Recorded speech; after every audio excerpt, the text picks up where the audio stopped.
and welcome to Segments with Mark and Amber. Segments is a podcast where Amber and I plot and scheme to overthrow the world. And with me, as always, is my favorite henchman, Amber. Are you thinking what I'm thinking, Mark? I think so, Amber, but if the plural of mouse is mice, wouldn't the plural of spouse be spice? I like it. Thank you. This is episode 22 of Segments, and we are talking about villains. This should be a very exciting episode. What I've discovered is that I don't root for villains. It was hard for me sometimes to come up with some of my favorite villains. Well, I mean, I think they can be your favorite even if you're not rooting for them. Yeah, it was still challenging. It's just villains that I love to watch. It's not that I'm rooting for. Yeah. I don't want them to win. Yeah, I guess. But I love to watch it. I love to watch them on screen. Well, we'll see what happens. It should be very exciting to see how this unfolds. Amber, what is going to be the format of our show tonight? We're going to start out with our favorite villains, and then we're going to have a villainous quiz. So a little bit, only 2 segments tonight only instead 2. of the normal 3. That's okay. Yeah. We're keeping it a little short. We got 2 podcasts to record tonight, and it's going to be great. And our Survivor podcast has to cover 2 episodes. And you know what, Amber?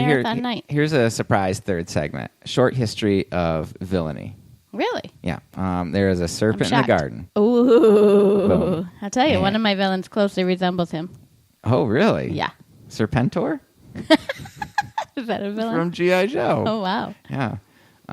First villain. They had Snake Eyes and Serpentor? Yeah. Yeah. Amber, surprise quiz. Yeah. Are you ready? First villain in the Bible. Satan? After the him. devil? Oh. What?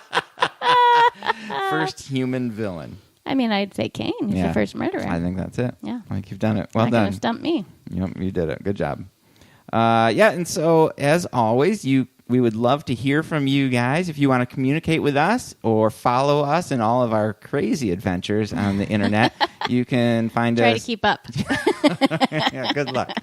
You can find us on Twitter, Facebook, or Instagram at SegmentsCast, or you can send us an email at segmentscast@gmail.com. Yeah, we'd love to hear from you. Amber, I don't believe we had any corrections or apologies this week. No, our last episode was about friendships. So nobody responded that, hey, those people weren't actually friends. That's true, which is lucky for us. Yeah. So good for us. All right, but we did get some feedback. And my mom said we missed Kirk and Spock. Was that a correction? They were my next one. If we would have done top 6, they would have made it in.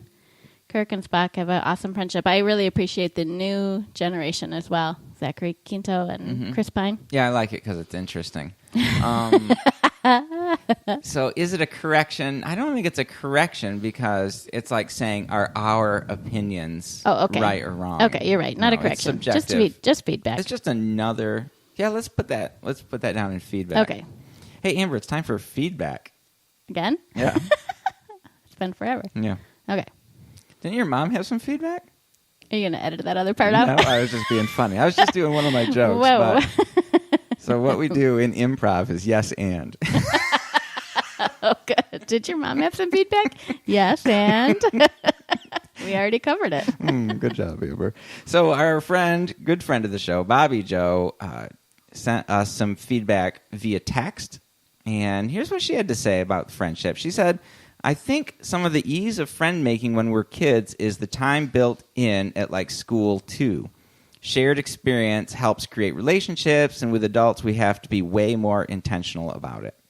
Right. So just the fact that you both have to sit in class together, you both have to do the same homework, you both have to follow the same schedule, it's easier to be friends. And I usually find it pretty easy to talk to coworkers as far as branching that friendship out beyond. But when you're stuck at work, it's easy to just sit there and talk about your life because you're sharing that experience together. Yeah, the intentionality is built in. And right. so as adults, it is a little bit more challenging. So good. Thanks for that feedback, Bobby Joe.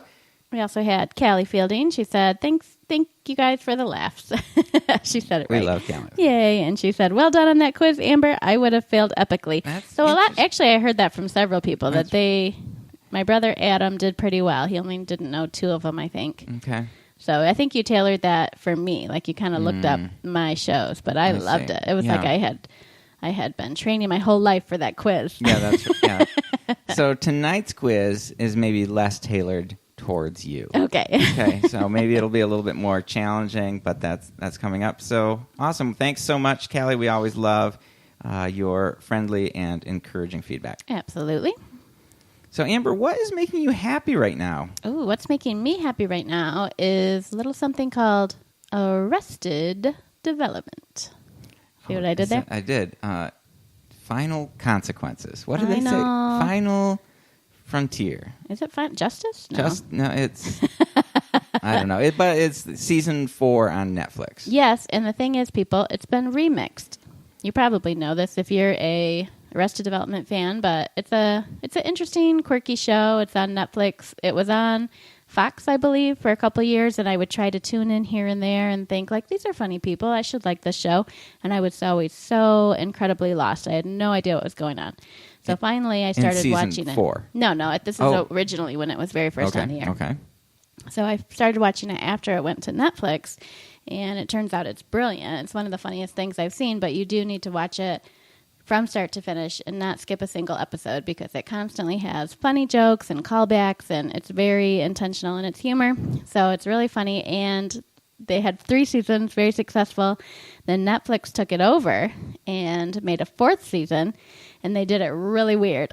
Yeah, they did it so bad. I just couldn't even, I honestly never finished it, which I'm realizing now that I'm watching the remix. There's some stuff I never saw. Yeah, it was I just so bad. couldn't get into it. It was unwatchable. They're the characters that I know and love, but the timeline was really wonky. So Ron Howard is the one who's behind it. He went through and remixed everything and re-narrated it and made it a little bit more like the original seasons as far as the sequentialness of it, I guess.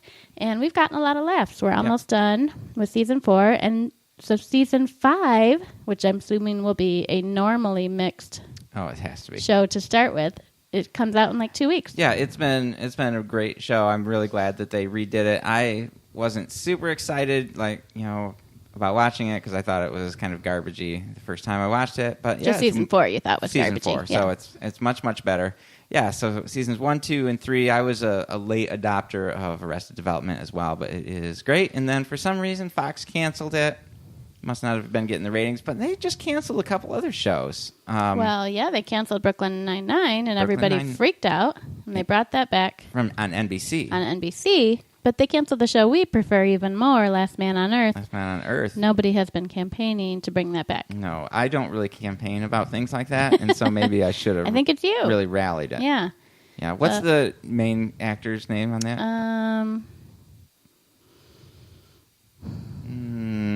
Will Arnett. No, that's from Arrested Development. Well, nobody knows, but I really think that guy is real funny, and I'm going to be sad to not have him on the old TV anymore. Yeah, that's a unique, quirky show. What's making you? Amber's not really on the ball here today. She's I always think you're still going to make a comment about what's made me happy. I don't realize that we're officially transferring over, so then it takes me a beat. Takes you a beat. And I'm really curious, Mark, what's making you happy this podcast? This podcast? Well, I had a hard time deciding because there's so much making me happy right now. Well, that's a good problem to have. One thing is that I'm very happy with this season of the year. You're driving down every street, and the trees are coming alive with color. We have so many flowering trees in our neighborhood. Yes. Even just the non-flowering trees with just the different colors of green, and just life is blooming, and it makes me very, very happy. It really is pretty. Did you notice the one house that has the 5 different colored trees in the yard? Yeah, it's gorgeous. Isn't it beautiful? It's just I'm glad beautiful. you saw that. Yeah, and so that's making me happy, but I'm like, what is it that? Or is it because I am done with school? Oh, that's probably a big one. I'm not done with school. I tell people that, and they go, oh, that's when are you graduating? I'm not graduating. I have 2 years left of seminary. It's a little thing called summer. It's summertime, and I'm not taking summer classes this year. And so there's this obviously I'm still working and still doing stuff, but there's this weight of responsibility, this freedom. I'm like a happy little butterfly. Oh, yeah. Flying around in this beautiful springtime color. Yeah, wheel. I graduated just 10 years ago myself, so I remember that weight still. Yeah. That constant, like, oh, I could be reading, I could be doing homework, I could be working on that paper. Ugh. Yeah, and so today I got up and I did a little bit of work, and then I mowed the lawn, and it was a beautiful day. And then I played a little bit of PUBG. Nice. And I got ready for the podcast. I mean, it was just a great day. And on my schedule for Saturday, there's one thing on it. Ooh. Devotions. I'm just doing some devos in the morning. Nice. And the rest of the day's open. And Amber is going to be gone for the weekend. And it's just like, oh, the world is my oyster. That's right. How exciting. Yeah. So anyway, I'm very excited about summer break. So you're happy about the seasons and summer break. Yeah, I guess that's it. Okay. I'll save anything else for later. Ah. Segment 1. Our favorite villains.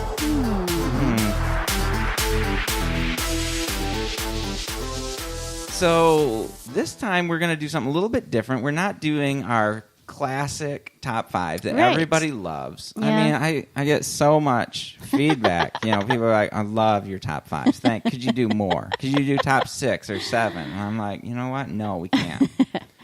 I don't know if I've said this on air before, but I love top 5 lists. Do you? So that's why I think I enjoy doing them. I think people enjoy them too. Yeah. So, but tonight what we're doing instead is we took about 5 categories. 1, 2, 3, 4, 5 categories. So there's still a 5 in the mix. There's still a 5 in the mix. That's mandatory. And we are going to give our favorite villain in each of the 5 categories. So it should be very exciting. And this time we're going to start with Amber. Ooh. And Amber, why don't you tell us who your favorite Disney villain is? My favorite Disney villain. So I thought it was going to take me a while, but once I started listing them and looking at them, I was able to come up with my favorite pretty quickly. Oh, really? It is Scar. Scar from The Lion King. Scar from The Lion King. Interesting. He is the Satan-like villain, by the way.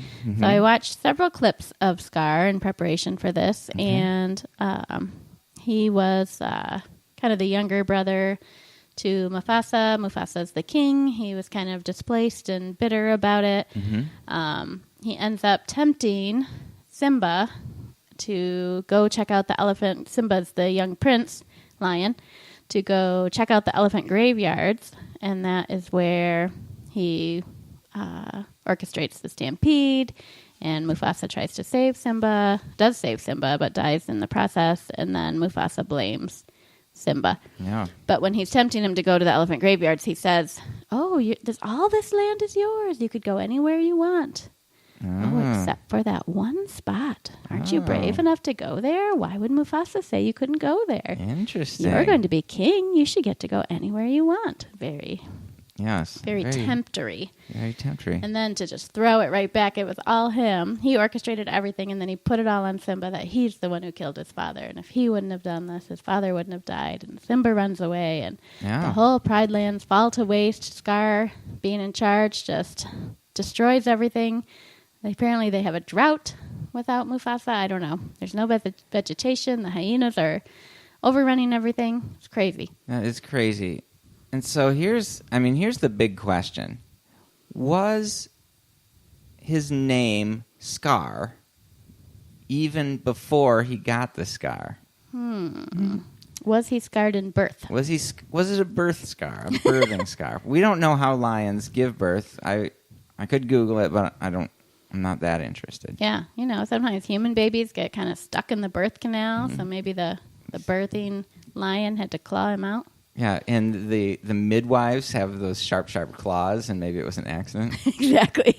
Probably Rafiki would be the midwife, but he would have some sharp claws too, I bet. And he probably hasn't washed his paws lately. Oh, gross. Yeah, well, that's a really good one, Amber. I like that.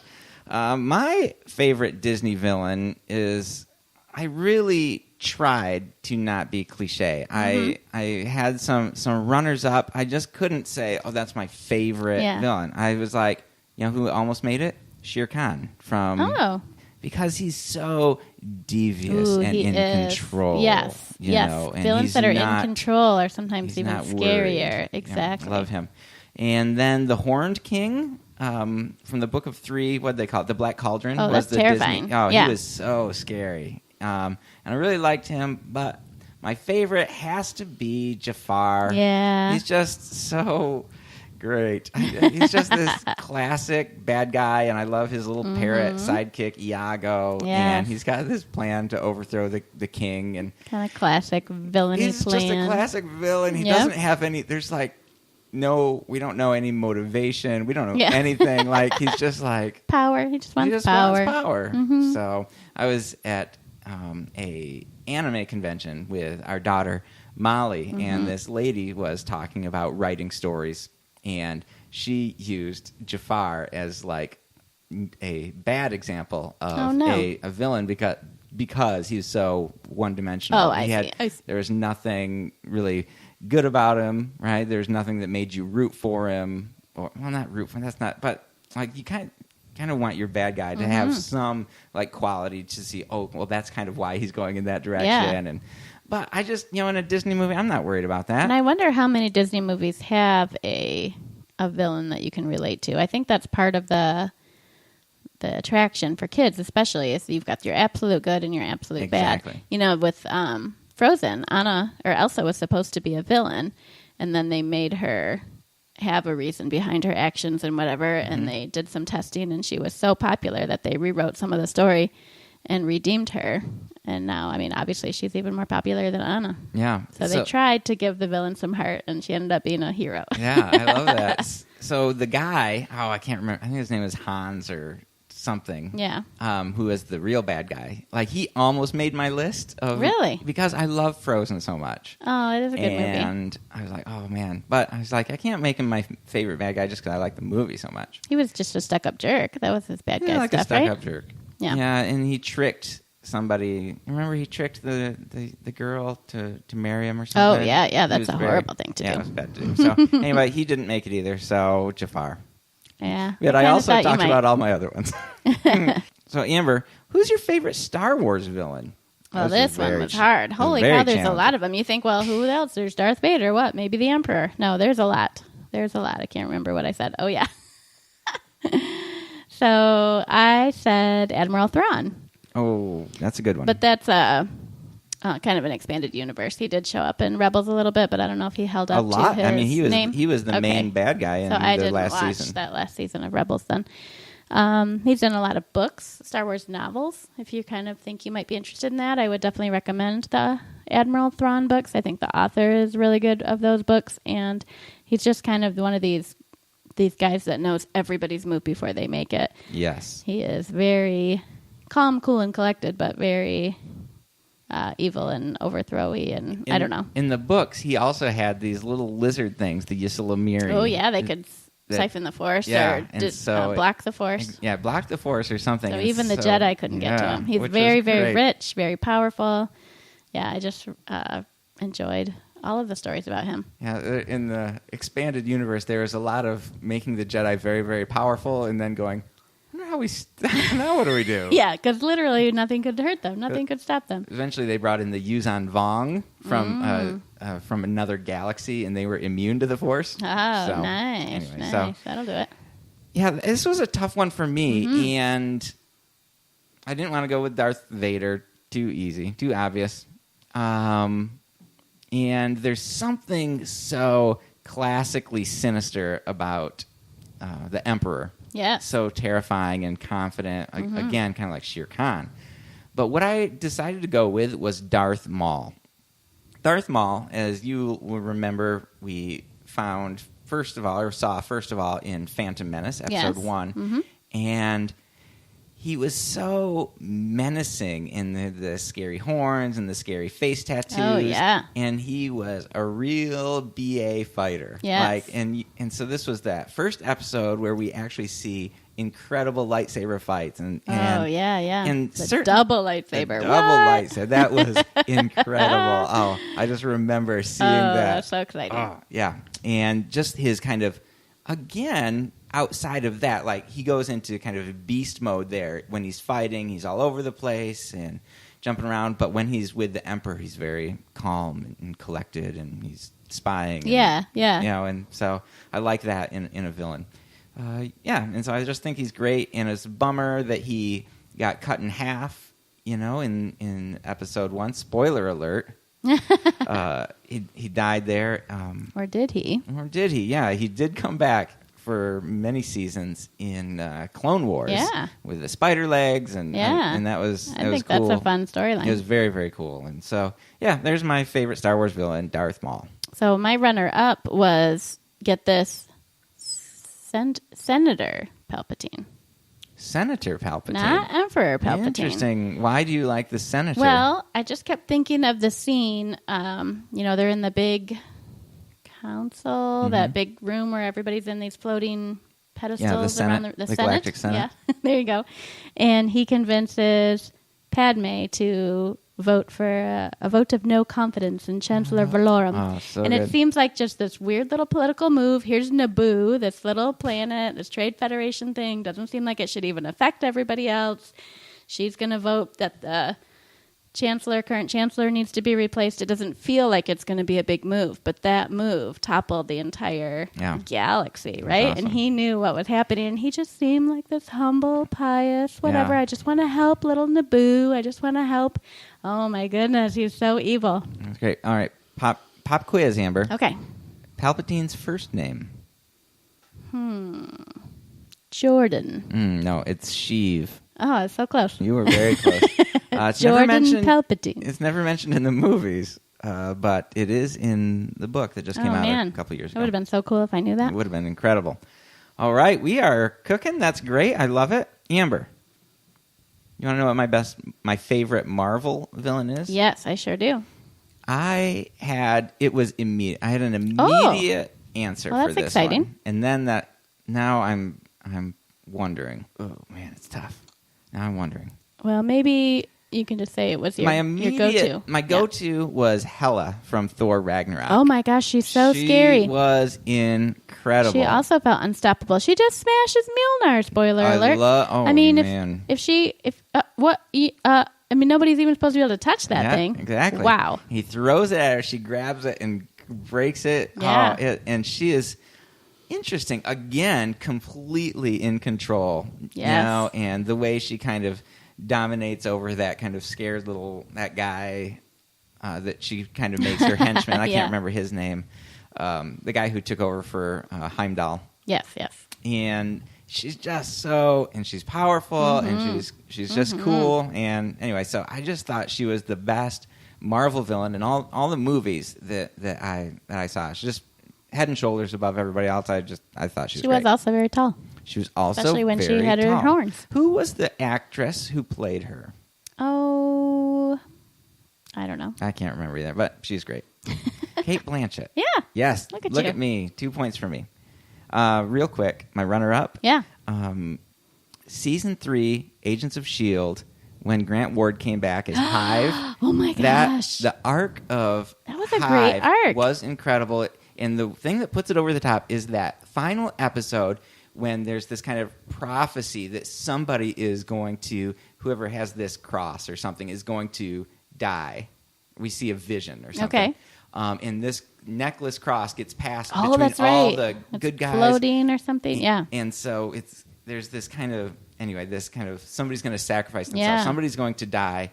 And at the very end, Hive, who's played by, is Grant Ward, whoever that's played by, I can't remember the actor's name, is been this kind of devil character the whole time. And all of a sudden, it's Lincoln, who is Sky's kind of love interest, sacrifices himself to take out this devil. And it's like like to me, it was just like the gospel on the that's small right. screen. I remember that hitting you. Oh man, yes. it was so powerful. So anyway, there you go. That was such a good arc. I forgot about that. So good.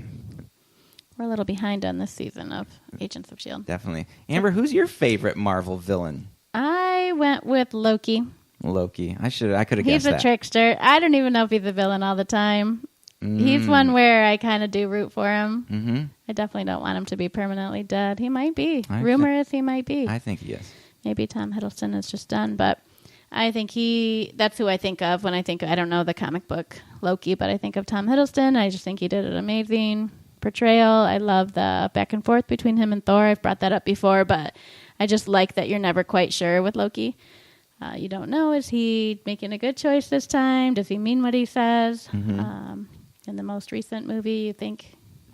I don't want to say too much. He's but back and forth all over. He's constantly back and forth, and he keeps you guessing, but he's just really well executed. Yeah, I love that scene in Ragnarok when I think they're going to break in and steal a spaceship. And what does Thor say? We're going to do the old help. I need help. And he's like, I don't want to do. I need help. And then that's perfect. Thor I want just ends so up much more of that. Him into the help! I need help. Yeah, that was so good. Oh, yeah, that's a great one. They're Loki's great. very good. Yeah. So, all right, Amber, you first on this one. Me first. Your very favorite Harry Potter villain. The Loki of the Harry Potter world. Draco. Snape. Oh. Severus Snape. Is he a bad guy? That's a really good question. Isn't it? Yes. Harry would certainly have thought he was most of the time. Yes. Right up until he died.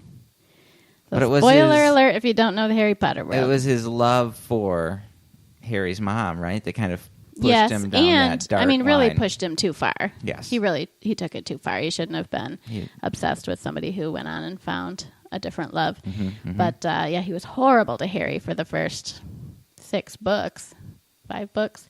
I don't know. And then eventually they get to a point where Harry's trying to learn something and he gets to see inside of Snape's head a little bit and he gets to see some memories about how he was picked on as a kid and how he was in love with Harry's mom and all these things. And you just start to all of a sudden like, what am I doing? Am I feeling compassion for this Snape person? He's horrible. How could I be feeling something for him? And it was just that was a great way, I think, to introduce the backstory. I do think most good villains do have a reason, even if it's twisted and wrong. Not Jafar. Behind what they're doing. Yeah. Yeah.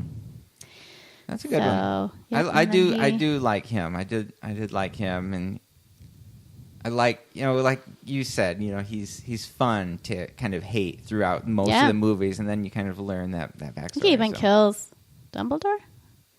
I think he does something bad in order to save Draco. Yeah, because Draco was going to have to do it. Yeah, I don't remember. I really should read those books. He made me cry. I think you should. I should read the books. I've watched the movies, but it's been a long time. So this was a little bit challenging for me. And so I actually went on to the internet and just typed in Harry Potter bad guys. And I just was kind of looking through them, and there's a bunch. There's a bunch of great villains. I mean, Voldemort is a great villain. Yeah. Draco is a great villain. Snape's good. Many of the Death Eaters are they're creepy and scary. But what I was like, who did I love hating? Yeah. That sounds harsh. Who did I love rooting against the most? Yeah, there you go. Dolores Umbridge. Oh my gosh, she was my next one. She was my runner-up. So she was bad. Really easy to despise. She worked for, I had to look it up here, she worked for the Ministry of Magic. Yes. Under 3 successive ministers. Can you name them all, Amber? No. Cornelius Fudge, Rufus Scrimgeour, and Pius Thicknesse. Wow. I don't know. I that doesn't only mean knew anything. the first one. And so she ended up being the Defense of the Dark Arts teacher at Hogwarts. They're always bad. And then she ended up being headmaster, headmistress, and the Hogwarts High Inquisitor. And so she just did so many terrible, bad things. And I remember she had a quill. You had to write sentences, and as you would write them, it would cut into your own skin over and over again. Then it would heal, and you'd write the next sentence, and it would cut the words into your skin again. And it was so bad because she was terrible. always so prim and proper. Yes, dressed in pink and just evil. Yeah, she's bad. So that's my favorite. That's a great one. I'm glad you did that. Thank you. And here it is, the final category, favorite 80s cartoon villain. Yeah, we did our 80s cartoon episode. That's when we grew up. Seems like a good time to look into villains. Mm-hmm. You want to go first on this one? I'll go first on this one. All right. There's so many to choose from. I had many cartoons that I watched. G.I. Joe, Mask, Visionaries, the Dungeons & Dragons cartoon was amazing. All of these things, but one of the big ones that we would race home to watch after school was, of course, Transformers. Ah, yes. And you had your main bad guy, Megatron. Okay. And he was cool. Mm-hmm. He was a great leader. But you know what was not cool? He transformed into a little gun that somebody else would have to hold. That somebody else had to hold. That seems silly. The physics doesn't make any sense. Yeah. And then his kind of second in command was Starscream. That was the toy being thought of before the character, I think. Correct. Starscream was his kind of second, and he was just kind of this whiny jerk. But there was somebody who really should have been the leader of the Decepticons, who had it all together, was very smart, very loyal, and very powerful. And his name was Soundwave. Ooh. And he was, Megatron was like, get angry and kind of fly off the handle, and Starscream would whine and cry. But Soundwave had everything under control all the time. And he had these great...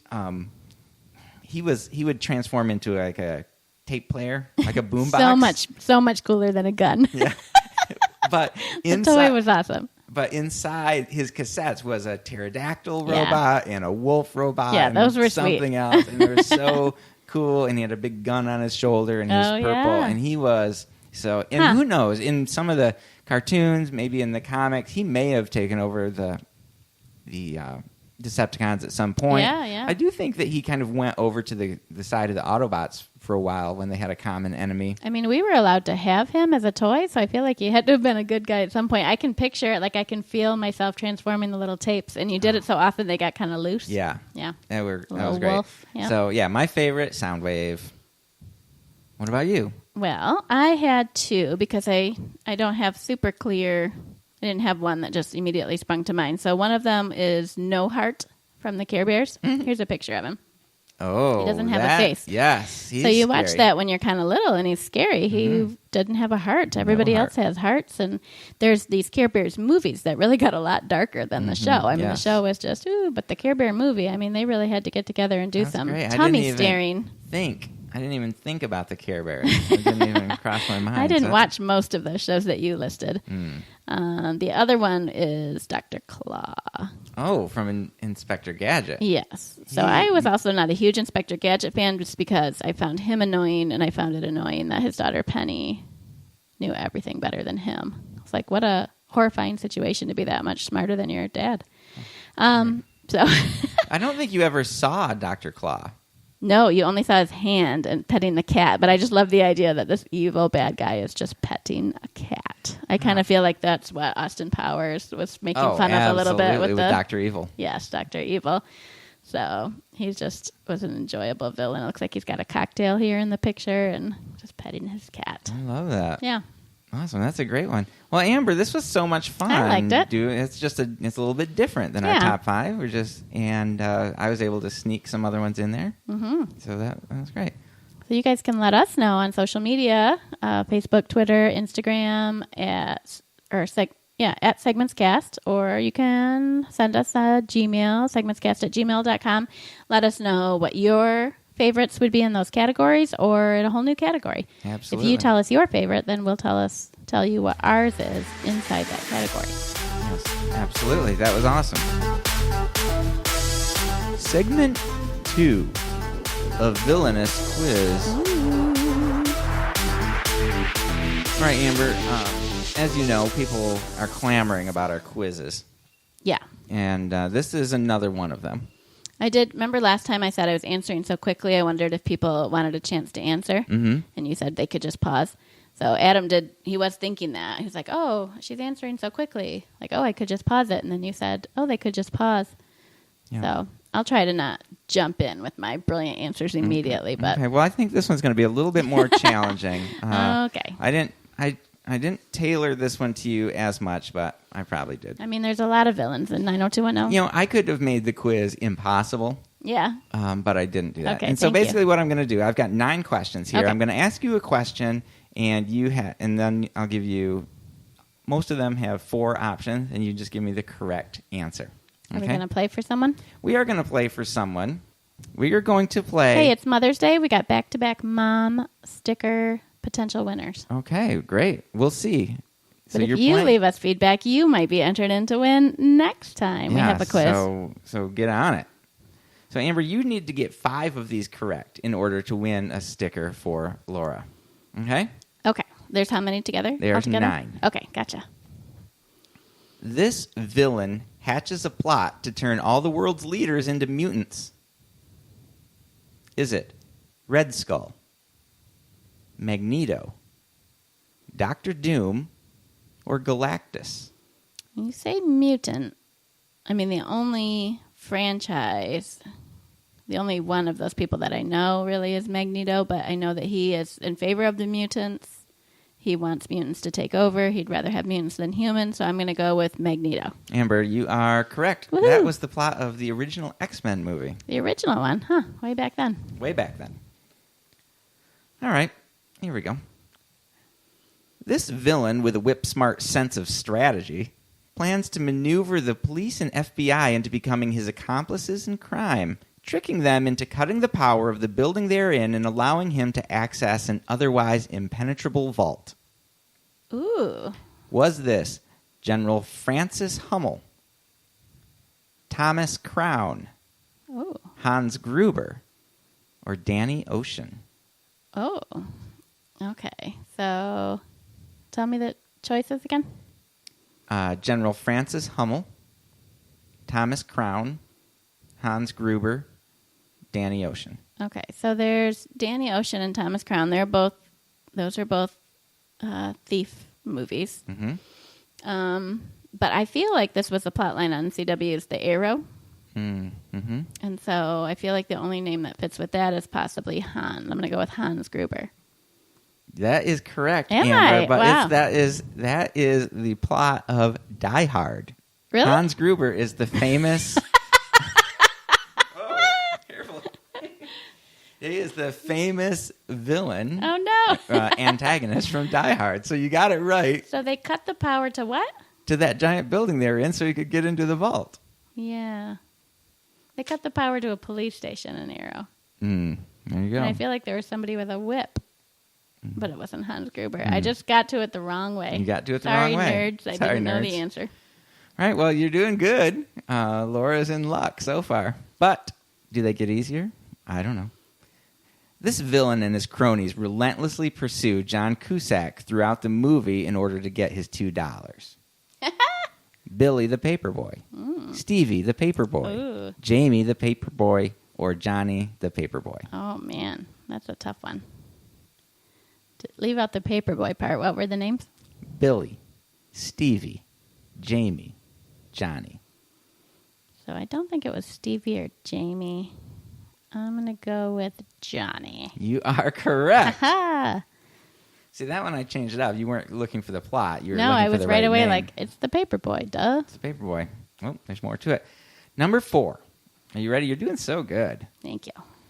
When the villainous snow leopard Tai Lung threatens Poe's homeland, the hapless panda is chosen to fulfill an ancient prophecy and defend the valley from attack. Yeah. Is that the plot of Kung Fu Panda? Kung Fu Panda 2 or Kung Fu Panda 3? Well, now I need you to read me the plot again. The villainous snow leopard Tai Lung threatens Poe's homeland. The hapless panda is chosen to fulfill an ancient prophecy and defend the valley from attack. I don't think it's 1. I think that's the only one I've seen. I'm going to go with 2. Kung Fu Panda 2.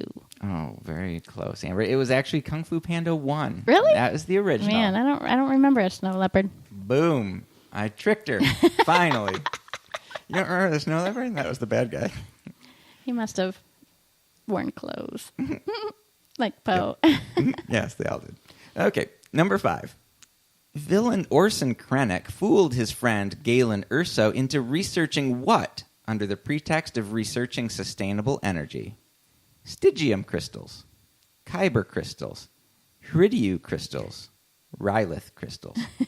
And these are all Star Wars Crystals? crystals. I love that they all exist. Yes. One more time. Stygium, Kyber, Hridiu, Rylith. Man, the only ones I know are Kyber. Maybe those are what you make a lightsaber out of. I'm going to go with Kyber. You are correct. Okay, it is good. 100% what you make Kyber crystals out of, and it is also what powers the Death Star's super laser. Sweet. A very, very large Kyber crystal. Okay. You're doing great. Thank Have you you. won yet? 1, 2, 3, 4. No.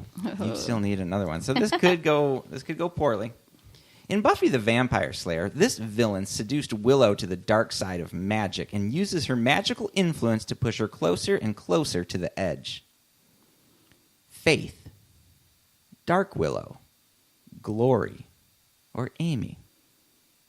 Oh, so I've seen a lot of Buffy, but I haven't seen all of it.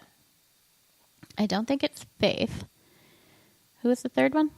Glory. I don't think it's Glory. I remember both of those. I never got to Dark Willow. There's a couple times where I thought, is this Dark Willow? So I thought Dark Willow, I thought that was just Willow going dark. Was there a separate one? That could be. Or is it Amy? Amy might be her girlfriend. No, but I feel like Amy wants her to be good.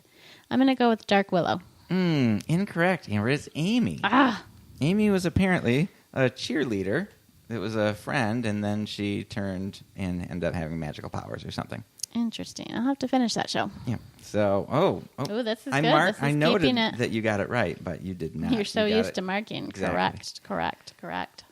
In this movie, villains Johann Schmidt and Dr. Arnim Zola harness the energies of the Tesseract, intending to use the power to fuel Zola's inventions, mounting an offensive that will change the world. Is this the plot from Captain America, X-Men The Last Stand, Justice League, or Thor? Will you read it one more time? In this movie, villains Johann Schmidt and Dr. Arnim Zola harness the energies of the Tesseract, intending to use the power to fuel Zola's inventions, mounting an offensive that will change the world. So Tesseract and one of those names makes me think Thor, but I thought it was the guy, and I thought it was a man and woman scientist, not two guys. Natalie Portman and Skarsgård. I'm going to go with Thor. Amber, incorrect. Oh, no. That was the plot of the original Captain America movie. Was it really? Yes. Wow. And Johann Schmidt ends up being Red Skull. Oh, no way. Yes. So it's way back then. Way back. Ooh, So- I have no recollection of that. I mean, vaguely. I can remember Red Skull. We don't watch those multiple times, but we could. I don't ever want to watch Captain America I again. know, it's so silly. Okay. This is a toughie. Okay. I'm in trouble here. You are in trouble. There's only 2 left. You have one chance. In the CW's The Flash, Okay. a show you're familiar with, I've watched a good part of the first couple seasons. if Barry could run just a little faster, He could could- literally do anything. he could defeat what villain? Oh, boy. A. Gorilla Grodd. B. Eobard Thawne. C. The Rival. D. Black Flash. Or E. All of the above. Yeah, I was going to say. I love that one. It is all of the above. That's always, he's amazing. He can run so fast. He can start tornadoes. He can run up buildings. He can save anybody from anything. He can turn back time. But there'll always be a villain that makes him need to Every run season, just a he little, just needs bit, a little bit faster. All right. Well, that one shouldn't even count, but you did Okay. get that one right. No, Okay. it counts. It's good. Yeah, that's good. So, but there's one final one. We'll see Okay. if you get this bonus question. This Death Eater, Voldemort's henchman, was guilty of various atrocities, including the torture of Alice and Frank Longbottom, and was famously killed by Molly Weasley. Ooh, Do you need the options? no. Okay. Bellatrix Lestrange. You are correct. Lestrange, yeah. Amber, you did it. You got 6 correct out of Yay. 9. So you Just won, barely. Laura, A segment sticker. Yay, Mom. Yeah, so I made that one just a Oh, smidgen harder. That was good. That was exciting. Yeah. Yeah. So I spent a little bit of time on that this Yeah, afternoon. I wonder so. how our audience did. I was too caught up in my answering to pause much. Pause much. Well, you did a great job. All right. Well, thank you so much for joining us on episode 22 of Wretched, Hive of Scum and Villainy. We would love to hear from you. We would love feedback about this episode. You know, what's what are your favorite villains, like we said, in those categories. How did you do on the quiz? We would love to know. And, of course, you can get a hold of us on Twitter or Facebook or Instagram at SegmentsCast, or send us an email at segmentscast@gmail.com. Yes. Another thing you can let us know is some topic suggestions. We pick a topic, we divide it into some different segments. We have some ideas. We're actually going to be doing some brainstorming to start out the summer here and really get our plans made for the next, 6 months or so worth of episodes, so we can be ruminating. Is that a word? Yeah. Thinking about what we're going to talk about for each topic, and we'd love to hear some ideas from you. Yeah, we're very excited about where Segments is going. Yeah, we're going to be doing kind of a corporate retreat with the entire Segments staff. We're going to be getting away, trying to really kind of nail down where we're headed here and throughout 2018, maybe even into 2019. So we would love your feedback and let us know what you would like us to talk about. That would be fantastic. We want to say thank you so much to Emma for the logo and the graphics. If you want her to draw you something, she is taking commissions of hauntings on Twitter. That's not her only job anymore. She is now doing the old cashier. Working at the grocery store. But she's off of school all summer, and she'd love to do some graphic design work as well. She's very, very talented, so you can, if you go to @hauntings on Twitter, you can find all sorts of great drawings and things that she has done. Yeah, I think she pinned her information about commissions right at the start of her bio. I don't know what you call that. We also want to thank EDM Samurai, that's Gabriel, for our intro and outro music. You can find him on SoundCloud at EDM Samurai. He has a lot of amazing tunes out there. He is fantastic. All right, well, thank you so much, and we can't wait to see you again, hear you, speak to you in a couple weeks.